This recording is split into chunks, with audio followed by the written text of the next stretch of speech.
வணக்கம். மாலை முரசு செய்திகளை விரிவாக பார்ப்பதற்கு முன் தலைப்புச் செய்திகளை பார்க்கலாம்.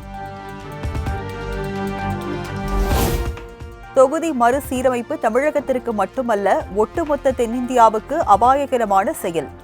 அனைத்துக் கட்சி கூட்டத்தில் முதலமைச்சர் மு.க.ஸ்டாலின் எச்சரிக்கை. தமிழ்நாட்டு மக்களோட பிரதிநிதித்துவம் உள்ளிட்ட எதுவும் பாதிக்கப்படக்கூடாது என்பதை தீர்க்கமா திடமா அப்பவே நாம வலியுறுத்தி இருக்கிறோம்.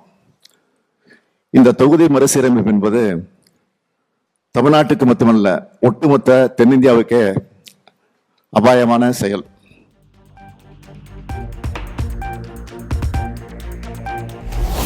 தமிழகத்திற்கு எதிரான சதியை முறியடிக்க அனைத்து கட்சிகளும் ஓரணியில் திரள வேண்டும். தொகுதி மறுசீரமைப்பு விவகாரத்தில் நம்மில் கருத்து வேறுபாடுகள் இருக்கக்கூடாது என்றும் முதலமைச்சர் வலியுறுத்தல்.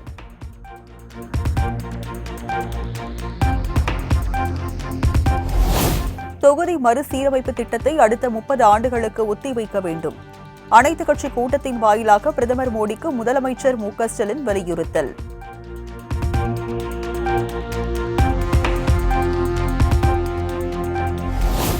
தென் மாநில எம்பிக்கள், கட்சி பிரதிநிதிகள் அடங்கிய கூட்டு நடவடிக்கை குழு அமைக்கப்பட வேண்டியது அவசியம். முதலமைச்சர் மு.க.ஸ்டாலின் தலைமையில் நடந்த அனைத்துக் கட்சி கூட்டத்தில் தீர்மானம்.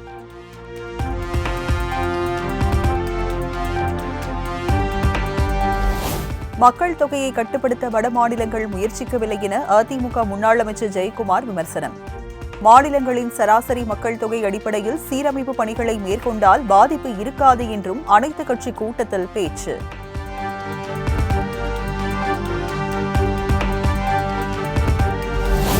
சர்வாதிகார மனப்பான்மையுடன் தொகுதி மறுசீரமைப்பை செயல்படுத்த மத்திய அரசு முயற்சிப்பதாக வைகோ குற்றச்சாட்டு. தொகுதி அரசியல் மாநில சுயாட்சிக்கு எதிரானது என்று அனைத்துக் கட்சி கூட்டத்தில் பேச்சு.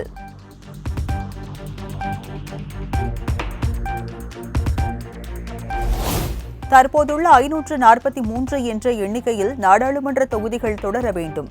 விடுதலை சிறுத்தைகள் கட்சித் தலைவர் திருமாவளவன் வலியுறுத்தல்.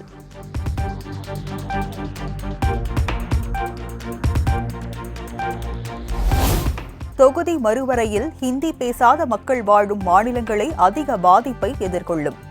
தொகுதி மறுசீரமைப்பு குறித்து மத்திய அரசு இப்போது பேச வேண்டிய தேவை என்ன என்றும் மக்கள் நீதி மய்யம் தலைவர் கமல்ஹாசன் சரமாரி கேள்வி.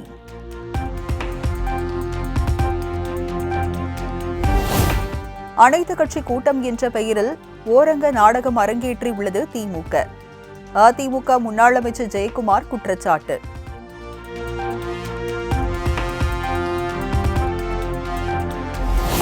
தமிழ்நாட்டில் சாதிவாரி கணக்கெடுப்பு நடத்த வேண்டும் என அனைத்துக் கட்சி கூட்டத்தில் பாமக வலியுறுத்தல். மக்கள் தொகை அடிப்படையில் தொகுதி மறுவரை செய்யக்கூடாது என வலியுறுத்தியதாக அன்புமணி பேட்டி.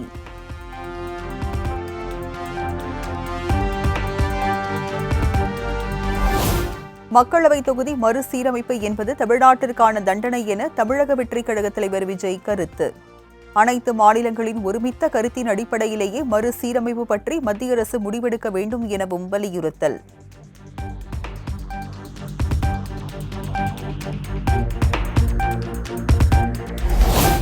மும்மொழி கொள்கைக்கு ஆதரவாக சென்னையில் கையெழுத்து இயக்கம் தொடங்கியது பாஜக. அனைத்துக் கட்சி கூட்டத்தில் பங்கேற்ற 45 கட்சிகளுக்கும் கடிதம் எழுதப்படும் எனவும் அறிவிப்பு.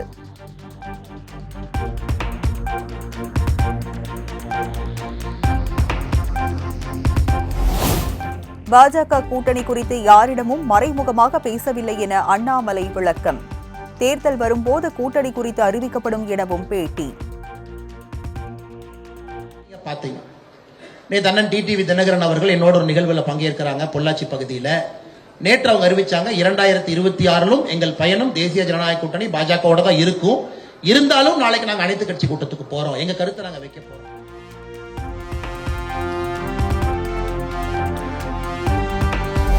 தஞ்சை மாவட்டம் திருவோணம் அருகே பலூனை விழுங்கிய 7 மாத குழந்தை உயிரிழப்பு. மூச்சு திணறலால் குழந்தை இறந்ததாக பெற்றோர் கருதிய நிலையில் பிரேத பரிசோதனை அறிக்கையில் அதிர்ச்சி தகவல்.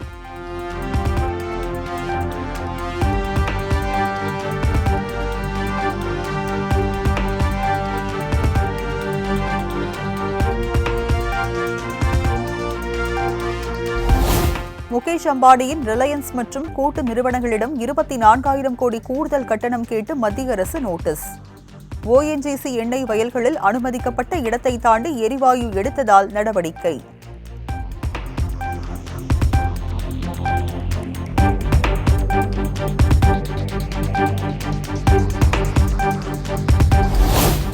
ஈரோட்டில் நடைபெற்ற செயல் வீரர்கள் கூட்டத்தில் அதிமுகவினர் ஒருவரை ஒருவர் தாக்கிக் கொண்டதால் பரபரப்பு. செங்கோட்டையன் முன்னிலையில் இருக்கைகளை ஒருவர் மீது ஒருவர் தூக்கி எறிந்ததால் பதற்றம்.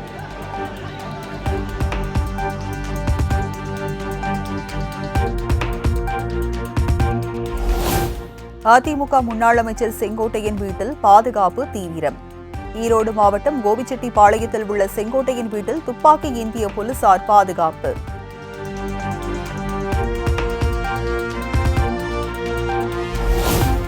சட்டவிரோத பண பரிவர்த்தனை தொடர்பான வழக்கில் அமைச்சர் பொன்முடி மார்ச் 19ஆம் தேதி நேரில் ஆஜராக வேண்டும். சென்னை சிபிஐ சிறப்பு நீதிமன்றம் உத்தரவு.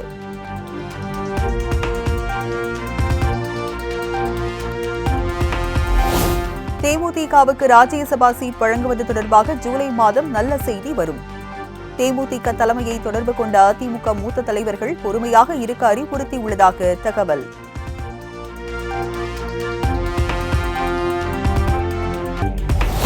நடிகர் சிங்கமுத்துவுக்கு எதிராக தொடரப்பட்ட 5 கோடி ரூபாய் மான நஷ்ட ஈடு வழக்கு. சென்னை உயர்நீதிமன்ற வளாகத்தில் உள்ள மாஸ்டர் நீதிமன்றத்தில் நடிகர் வடிவேலு ஆஜராகி வாக்குமூலம்.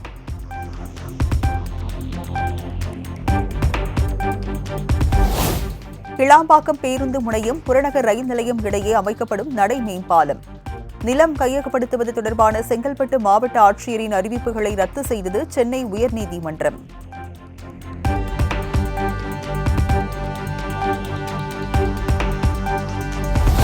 கோயில் திருவிழாக்களில் நடக்கும் இசை கச்சேரிகளில் பக்தி பாடல்கள் மட்டுமே பாட வேண்டும்.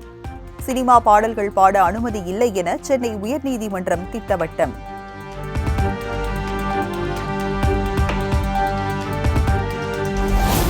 சென்னை உயர்நீதிமன்ற நீதிபதிகள் நியமனத்தில் அனைத்து சமூகத்தினருக்கும் உரிய பிரதிநிதித்துவம் தர வேண்டும். சென்னை உயர்நீதிமன்ற வழக்கறிஞர்கள் சங்கத்தின் அவசர பொதுக்குழுவில் தீர்மானம்.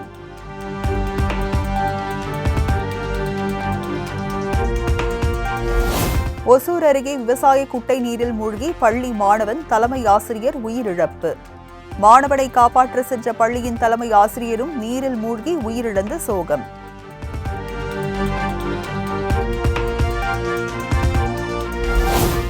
காங்கேயம் அருகே நகை வியாபாரியிடம் 1 கோடியே 10 லட்சம் ரூபாய் மதிப்பிலான நகைகள் கொள்ளை.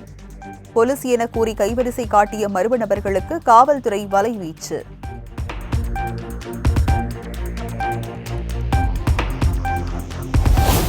கோவை பாரதியார் பல்கலைக்கழக வளாகத்தில் சிறுத்தை நடமாட்டம். பல்கலைக்கு விடுமுறை அறிவிக்கப்பட்ட நிலையில் சிறுத்தையை பிடிக்க வனத்துறை தீவிரம்.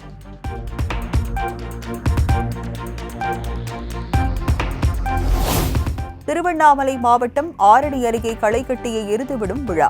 காளைகளை முட்டியதில் சிறுமி உள்பட 20க்கும் மேற்பட்டோர் காயம்.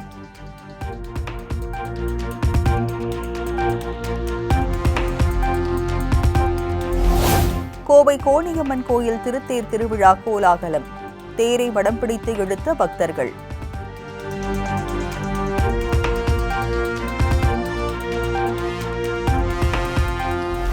தேசிய கல்விக் கொள்கையால் நாட்டின் கல்வித்துறை பல ஆண்டுகளுக்கு பிறகு புது பாய்ச்சலுடன் பயணிக்கிறது. வேலைவாய்ப்பு உருவாக்கம் குறித்த இணையவழி கருத்தரங்கில் பிரதமர் மோடி பெருமிதம்.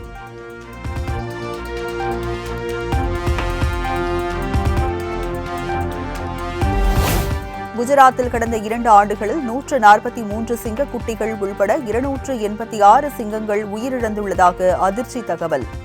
இதே காலகட்டத்தில் 486 சிறுத்தைகள் உயிரிழந்துள்ளதாகவும் மாநில வனத்துறை சட்டப்பேரவையில் அறிவிப்பு.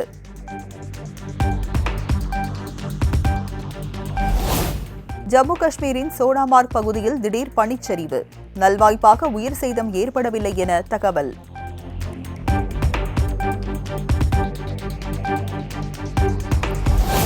துபாயிலிருந்து பெங்களூரு விமான நிலையம் வந்த பிரபல நடிகையிடம் சுமார் 15 கிலோ தங்கம் பறிமுதல். தங்க நகைகள் மற்றும் தங்க கட்டிகளை உடலில் மறைத்து எடுத்து வந்ததை அடுத்து சுங்கத்துறையினர் கைது.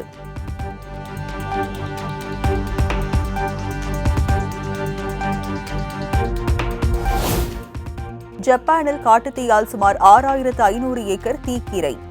2000த்திற்கும் மேற்பட்ட வீரர்களை தீயை அணைக்கும் பணியில் தீவிரம்.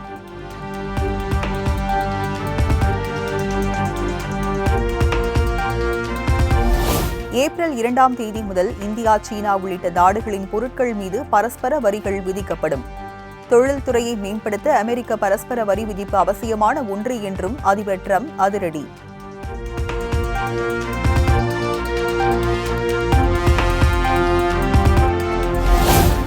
ஒருநாள் கிரிக்கெட்டின் பேட்டர்களுக்கான ஐசிசி தரவரிசையில் விராட் கோலி முன்னேற்றம். 4வது இடத்திற்கு முன்னேறி விராட் கோலி அசத்தல்.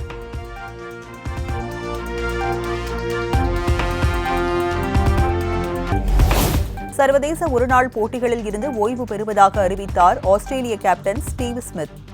சாம்பியன்ஸ் டிராபி அரையிறுதியில் இந்தியாவில் தோல்வியை தழுவியதை அடுத்து ஸ்மித் அதிரடி அறிவிப்பு.